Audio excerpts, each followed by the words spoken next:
What's up guys, and welcome back to another video, and today we're going to look over at 10 things that Marvel wants you to forget about Iron Man. Coming in at number 10, we have Marvel's artist was accused of drawing a too sexualized, underage character.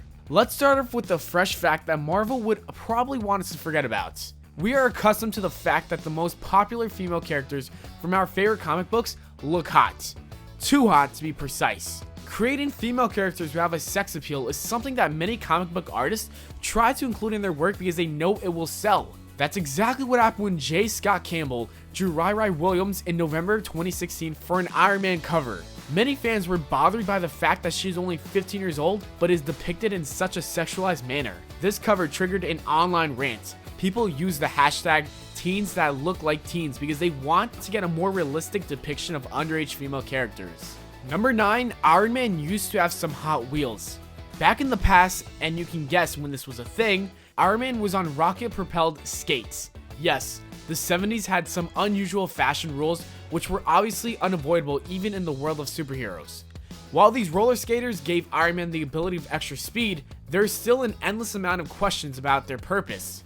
For example, were they really necessary?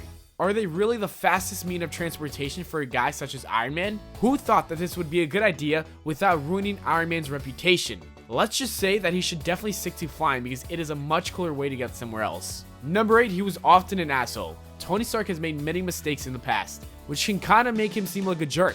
For example, in Civil War, he decided to arrest his friends and ex-allies for disagreeing with him. He believed he was right, but is that a good enough reason to throw your ex-buddies in jail? In Iron Man number 228, he took away armor from the guards in Vault, the prison for criminals with superpowers. How could he ever think that leaving the guards in such a place defenseless would be a good idea? And sometimes, he can make a really big mess that is almost impossible to fix. As most of you already know, he played too much with artificial intelligence and ends up creating a very powerful villain named Ultron. Number 7, there was a terrible Iron Man show during the 90s. The 90s were truly an awkward decade, even for some superheroes such as Iron Man. While this decade has brought Marvel a lot of success with its Spider-Man and X-Men animated shows, it has also brought an embarrassing Iron Man show. Why was it so unwatchable? Was it a bad storyline? Occasionally, yes, but that wasn't the main issue. First of all, Iron Man almost doesn't appear in the opening credits. Making an animated show about a superhero and then leaving him out of the opening credits doesn't really sound promising. The second set of the show was its visual identity, and it's very obvious that they went with the cheapest software ever. The show's quality wasn't nearly good enough for a superhero sidekick, let alone a superhero such as Iron Man. Eventually, the show was cancelled after season 1 and it only had 13 episodes. Number 6, Iron Man's suit was the reason of a legal battle. If you have a suit like Iron Man's, a lawsuit seems inevitable. In April of 2015, brothers Ben and Ray Lai sued Disney and Marvel because of the suit Iron Man wears in films. They used to work as artists for Marvel and later made their own comic called Rad-X, where characters wear mechanized suits similar to Iron Man's. Rad-X was released in the early 2000s, while Iron Man's first appearance was in 1963. His suit has naturally evolved over the years to look mechanized and more powerful, but was it really inspired by Rad-X? In 2016, the brothers lost a lawsuit. Even though Marvel and Disney won the case, it is always embarrassing when someone calls you out and challenges your creative integrity. Number 5, Iron Man's suit also sometimes comes to life and acts awkwardly. Iron Man's suit says a lot about him.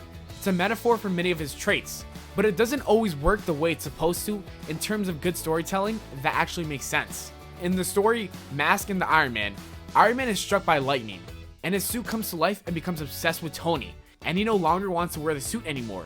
As things revolve around the new situation, the suit becomes more and more like a freaky jealous girlfriend. Literally, Tony, being the playboy that he is, has a one-night stand with some random girl, which causes the suit to go crazy. It takes Tony to a desert island and makes him rethink of all the bad deeds he has done. Sadly for the suit, it eventually sacrifices itself for Tony.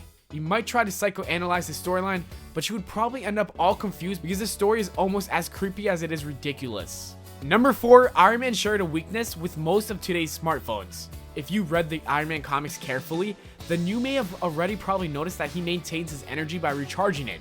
He has to charge his electronics because his tech is what keeps him alive.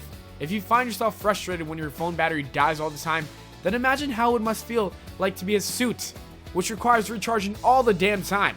Anyways, This is something you will not notice in the movies because Marvel probably wants us to forget the fact that Iron Man needs to charge a suit to live.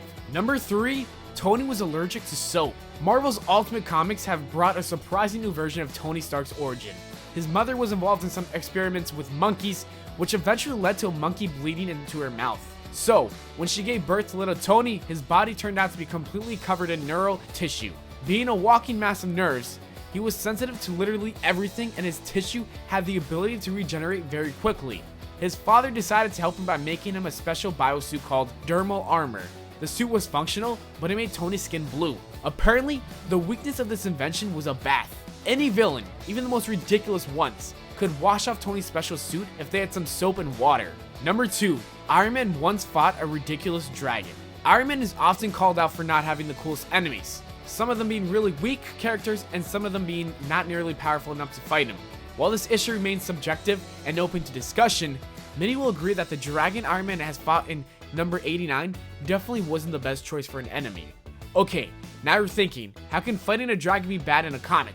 Well, this dragon came with a ridiculous name and even more ridiculous sense of fashion. His name is Fin Fang Foom, which definitely isn't the greatest name choice for a supervillain. As for his appearance, he had some purple diapers and many fans thought he looked very lame. And number 1, Iron Man used to have a nose. Okay, obviously Tony Stark has a nose. However, his helmet was totally flat. During the 70s, Stan Lee noticed this awkward detail and it kind of annoyed him. He asked himself, where is Iron Man's nose? And realized that it is possible to fit a nose in that flat helmet. For the next couple of years, Iron Man walked around with a huge metal nose. People change, and so do their views. Which is why Stan Lee later asked himself another big question. Why the hell does he still have that nose?